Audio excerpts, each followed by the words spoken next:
Herzlich willkommen in meinem Kanal und zum heutigen Male begrüße ich ganz herzlich alle Freunde der Dipladenia. Wir haben heute den 20. September und eigentlich ist es für mein Herbst-Update viel zu früh, das ich ja einigen bereits versprochen hatte. Aber dadurch, dass in den letzten 2-3 Wochen so viele Fragen an mich gekommen sind, die, wie ich denke, wichtig sind, die jetzt schon zu beantworten, da ihr ja euren Winter oder die Überwinterung der Dipladenia auch danach richten werdet. Wie gesagt, es waren sehr viele Fragen, deshalb habe ich mir auch einen kleinen Spickzettel gemacht. Natürlich werde ich in erster Linie generelle Fragen beantworten, sonst geht das hier einfach zu weit. Zumal, wie ihr alle wisst, habe ich ja erst vor 4 Jahren mit meiner ersten Dipladenia angefangen, und zwar ganz genau mit dieser hier, die natürlich eine kleine war, im Gartencenter gekauft. Aber nun ist sie 4 Jahre alt und sie bereitet mir nach wie vor so viel Freude. Daneben seht ihr eine neu gekaufte in diesem Frühling, weil ich unbedingt eine gelbe dazu haben wollte. Aber nun, was werde ich in diesem Video besprechen? Und zwar einmal geht es wieder mal um Vermehrung, egal mit Stecklingen, und ich werde auch auf Samen zu sprechen kommen. Ich werde nochmals auf den Rückschnitt eingehen, den wir ja vornehmen müssen, bevor wir sie reinbringen, und damit generell zu dem Thema Überwintern. Wie ist es dann mit Licht und Temperatur bei dem Überwintern? Gießen und Düngen ist natürlich auch ein Thema. Übertöpfe ist meiner Meinung nach ein ganz wichtiges Thema. Auch zu der Rankhilfe wurden Fragen gestellt. Und ein leidiges Thema ist manchmal auch Ungeziefer, also Läuse. Und auch dazu werde ich meine Meinung sagen. Aber ich möchte mit etwas Schönem, Positivem beginnen, denn mich hat eine Dame aus Hamburg angeschrieben, die gesagt hat: Danke für die Empfehlung mit der Dipladenia. Ich habe zwar nur einen kleinen Balkon, habe mich aber getraut, diesen Frühling eine Dipladenia zu kaufen, habe ihr eine gute Rankhilfe geboten und nun ist sie auf 2,5 Meter, also quasi wie meine hier, angewachsen und hat sich fast auf den nächsten Balkon gerangelt. Was will ich damit sagen? Ihr müsst keinen großen Garten haben, ihr müsst keine große Terrasse haben. Es reicht ein kleiner Balkon und ihr könnt diese Freude an dieser Blume, an dieser Blüte auch haben. Aber kommen wir zum ersten Thema. Wie ich das mit der Vermehrung und mit den Stecklingen mache, das habe ich euch ja in dem anderen Video schon genau erklärt. Darum geht es eigentlich nur darum, Triebe abzuschneiden, die nicht mehr ganz so frisch sind. Die dürfen ein klein wenig schon verholzt sein, die man dann in eine gute Erde steckt, die meisten Blätter abmacht, weil sonst verdunstet die Feuchtigkeit zu sehr, sie dann abdeckt, sodass sie auf alle Fälle einen Treibhauseffekt bekommt, denn dann kann sie Wurzeln bilden und kann angehen. Und die Frage war, kann ich das jetzt noch machen? Also meiner Meinung nach, wie ich das mache, ich probiere sowas grundsätzlich aus und kann es eigentlich zu jeder Jahreszeit machen, sofern ich ihr wirklich alle Bedingungen erfülle, die sie auch in einem Treibhaus hätte, nämlich die Wärme und das Licht sind da ganz, ganz wichtig. Nun kommen wir zu dem leidigen Thema Samen. In meinem letzten Video hatte ich erwähnt gehabt, dass ich mir im Internet Samen für angeblich eine gelbe Dipladenia bestellt habe. Ja, schon als der erste Samen aufging, habe ich mir gedacht, eigentlich sieht das gar nicht aus wie eine Dipladenia, und es war sie auch nicht. Aufgrund dessen habe ich einige, die auch in YouTube Videos haben, angeschrieben, die auch das Wort Samen irgendwo in ihren Texten erwähnt haben, und habe darum gebeten, mir doch zu sagen, wo genau befindet sich der Samen und wie finde ich den, wie sieht er aus? Haben Sie ein Bild davon irgendwo? Ja, ich habe 3 verschiedene angeschrieben, keiner hat sich die Mühe gemacht, mir zu antworten. Aufgrund dessen habe ich mir nun meine Pflanzen mal ganz genau in der Nähe angeschaut. Und das schauen wir uns jetzt ruhig mal hier bei der gelben Dipladenia an, die ich mir, wie gesagt, diesen Frühjahr neu gekauft habe. Und wenn wir sehen, hier haben wir die Knospen, die ist jetzt noch gar nicht aufgegangen. Hier hängt auch noch eine Knospe dran, aber hier hängen auch schon Abgeblühte dran. Und dann gehe ich ruhig mal an eine andere Stelle, wo schon ganz viele Abgeblühte sind. Nämlich genau hier war die Blüte dran.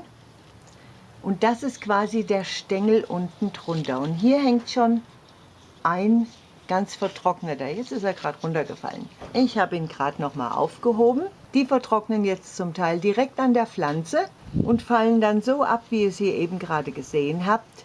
Oder manchmal fallen sie auch schon so runter und man kann sie aber alle sammeln und trocknen lassen. Da haben wir noch ganz dicke und ihr könnt am Ende des Stängels diese Verdickung sehen. Und hier zeige ich euch schon mal einige von mir über die letzten Wochen gesammelte. Hier, das sind noch frische, obwohl die waren auch schon selber abgefallen. Aber ihr könnt überall diese Verdickung sehen. Und so wie ich das mal mit der Lupe mir angeschaut habe, müsste genau das der Samen sein. Also es ist jetzt keine Garantie von meiner Seite her, weil wie gesagt, ich konnte im Internet und in Google absolut nichts zu diesem Thema finden. Steht zwar sehr oft darüber die Überschrift Samen, aber man findet da nichts.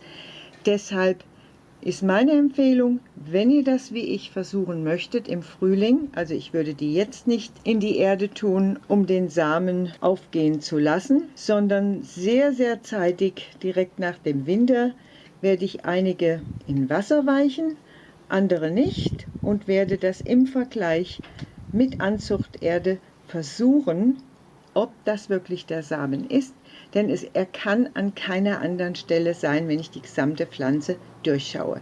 Also, wie gesagt, ihr habt natürlich die Möglichkeit, mit Stecklingen zu arbeiten oder ihr könnt das wie ich im kommenden Frühling versuchen, nachdem ihr euch genügend Samen hier gesammelt habt. Ja, und der John hat zu mir gesagt, wieso sammelst du so viele? Wie viel Dipladenia willst du denn machen? Darum geht es nicht. Es geht darum, man weiß von jedem anderen Samen, wenn ich 10 Samen habe, von egal welcher Pflanze, und ich habe Pech, gehen mir vielleicht nur 4 oder 5 auf und die anderen gehen gar nicht auf. Und deshalb diese Menge, die ich jetzt sammeln werde, noch für den Rest jetzt in diesem Jahr, um dann zu sehen, was daraus entsteht und kommt. Ja, und wenn dann wirklich ganz viele aufgehen, dann hat man ja auch immer wieder Abnehmer, die sowas dann gerne annehmen. Und man darf es nicht vergessen, die Dipladenia ist nicht nur eine Rankpflanze. Wenn jetzt jemand einen schönen Balkon hat und möchte Hängepflanzen haben, kann man die genauso verwenden als Hängepflanzen. Oder ihr habt vielleicht einen Friedhof, wo ihr was hinbringen müsst. Und auch da könnt ihr die sehr gut pflanzen, weil das Wunderschöne bei der Dipladenia ist, sie werden weder von Hasen noch von Schnecken oder von irgendwelchen anderen Tieren angeknabbert und die Blüte abgefressen. Das heißt, wenn die am Friedhof blühen, die blühen bis spät in den Herbst hinein. Doch kommen wir nun zum nächsten Thema, nämlich zur Rankhilfe. Ja, wenn ihr wie die Dame in Hamburg nur einen kleinen Balkon habt und habt vielleicht die Möglichkeit, irgendwelche Kordeln von der Decke runterzulassen, werden sie da hochkrabbeln. Wenn ihr die Möglichkeit nicht habt, dann müsst ihr natürlich ein Gestell kaufen oder euch selber eins aus Bambus basteln. Das ist ganz einfach, indem man 3 bzw. 4 Stäbe in den Topf reinmacht, ist natürlich die billigste Lösung und die einfachste Lösung, kostet wirklich nur ein paar Euro, während die Rankhilfen, da gibt es so viele verschiedene Arten, von billig, von ganz super billig bis wirklich ganz teuer. Und man muss eines bedenken, man darf sie wirklich nicht zu klein kaufen. Das habt ihr vielleicht eben schon bei der gelben gesehen, das ist am Limit. Die gelbe ist schon ungefähr 30 cm weiter nach oben rausgewachsen, wie der eigentliche Rankhilfe ist, wie dieser Oberlisk ist, den ich da gekauft habe. Hier, der hatte eine ziemlich gute Größe, weil die Pflanze jetzt wirklich gerade oben erreicht hat. Und das gleiche bei dieser. Den habe ich im Gartencenter gekauft und diese hatte ich im Internet bestellt gehabt, denn ich brauche ja viele. So, jetzt werdet ihr euch wundern, warum ist meine weiße Dipladenia so klein geblieben dieses Jahr? Ja, das weiß ich nun nicht. Ich muss dazu sagen, diese habe ich zum Glück von einer, die ich vor 2 Jahren hatte, eine weiße, hatte ich mir da einen Steckling abgemacht gehabt, der zum Glück eingegangen ist, denn Die weiße Dipladenia, die ich ursprünglich gekauft hatte, habe ich leider kaputt gemacht. Warum? Das lag an meinen Übertöpfen. Und genau darauf möchte ich nämlich zu sprechen kommen. Wie gieße ich eine Dipladenia und wie dünge ich sie? Also im Winter dünge ich überhaupt nicht. Ich beginne mit dem Düngen irgendwann im Februar. So genau, das weiß ich nicht. Ich fange dann irgendwann an, wenn ich sehe, sie macht die ersten Triebe. Denn der Rückschnitt, der erfolgt bei mir wirklich radikal.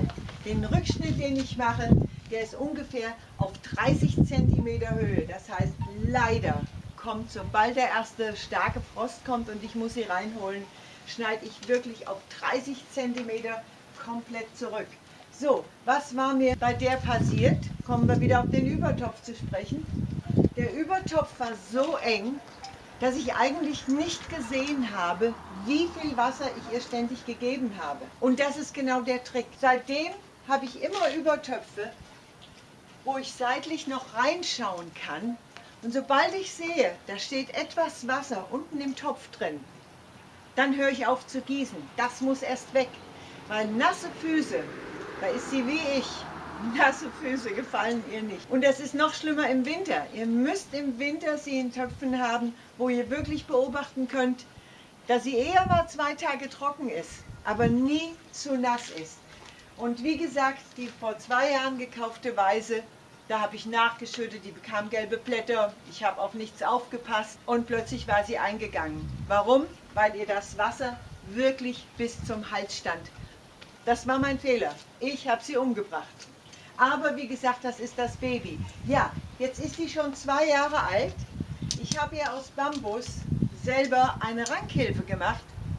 Sie ist zwar dick und fett und blüht den ganzen Sommer schon. Ihr seht ja, sie ist voll mit Blüten, man sieht kaum das Grün.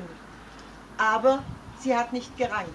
Warum das so ist, keine Ahnung. Wir werden sehen, was sie nächstes Jahr macht. Ich denke, dann wird sie anfangen.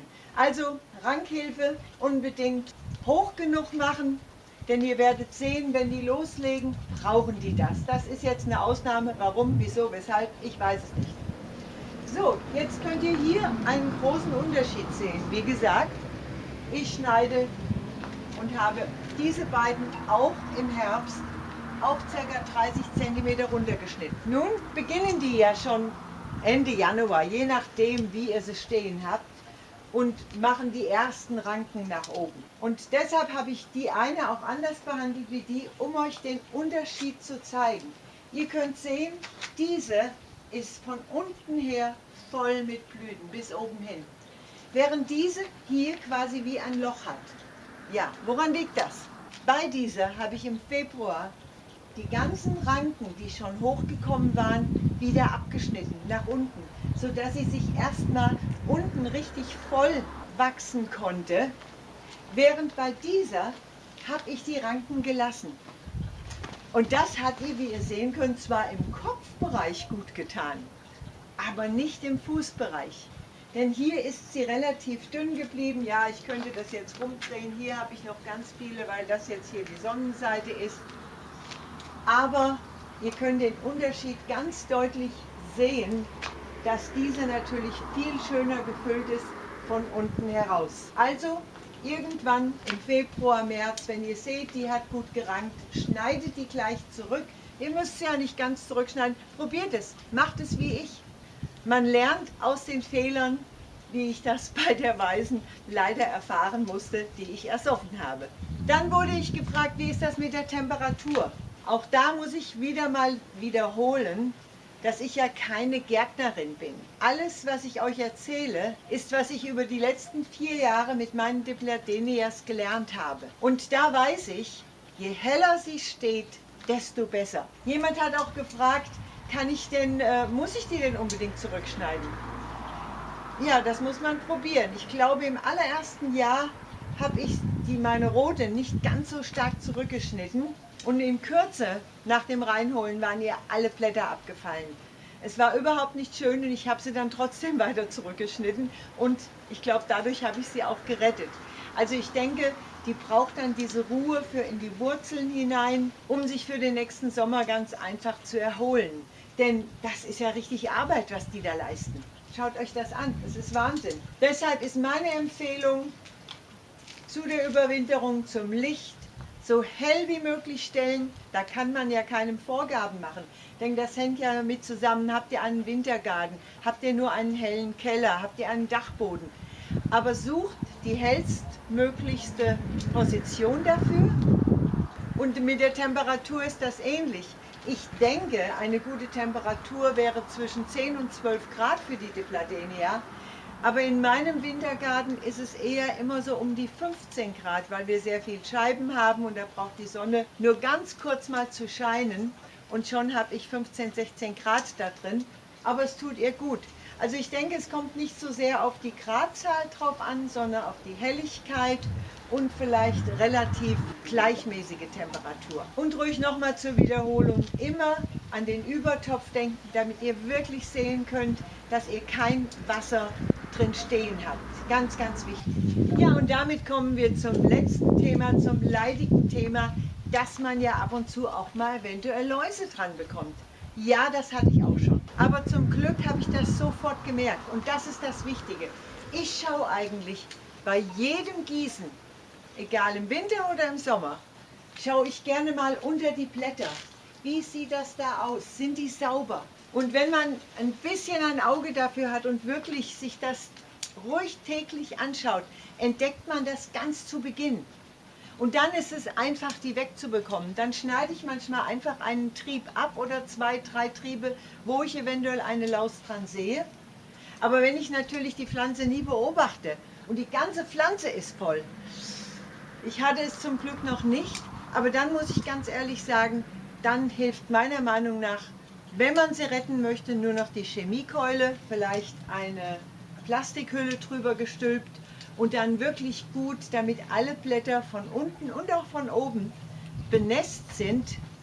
Es gibt auch jede Menge biologische Mittel, die man einsetzen kann. Das muss jeder für sich wissen. Also mir ist es wichtig, das im Keim zu ersticken und dann brauche ich keine Chemikalien und nichts zu kaufen, um eventuell da die Läuse loszuwerden. Und dabei denke ich, ist es ganz wichtig im Sommer, wenn die draußen sind, wenn der Wind weht, wenn die Wespen hier rumfliegen, wie ihr vielleicht vorhin auch schon bei der gelben gesehen habt. Die gelbe zieht übrigens die Wespen und die Bienen unwahrscheinlich an. Also was ich da an Bienen und Wespen, hier fliegt wieder eine, dieses Jahr rundherum hatte. Auch die Wespen fressen ja auch alle möglichen kleinen Läuschen und so weiter. Die nehmen ja nicht nur den Napf aus den Blüten raus. Also im Sommer sind sie nicht so anfällig, aber eben wenn wir sie drin haben, wenn wir sie überwintern und wenn wir da aufpassen und das wirklich im Keim ersticken, dann haben wir immer Freude an den Dipladenias das ganze Jahr über. Ja, meine Lieben, ich hoffe, euch gefällt die Blumenpracht, die ihr hoffentlich alle im nächsten Jahr auch auf eurer Terrasse, auf eurem kleinen Balkon oder in eurem Garten habt. Ich sage herzlichen Dank für alle eure Kommentare. Ich hoffe, keine der wichtigen Fragen vergessen zu haben. Und denkt bitte dran, alles andere könnt ihr natürlich auch bei anderen Videos in YouTube nachschauen oder ganz einfach alles googeln. Dann findet ihr das auch. Ich wünsche euch eine gute Zeit, einen wunderschönen, hoffentlich noch lang anhaltenden Altweibersommer. Und ich verspreche euch, wir sehen uns bald wieder. Denn dann kommt irgendwann mein Update zu meinen Bananenstauden, die ihr so ganz leicht das eine oder andere Blatt auch hier im Hintergrund jetzt sehen könnt. Also bis dann, mal wieder. Tschüss und danke fürs Zuschauen. Eure Lilo.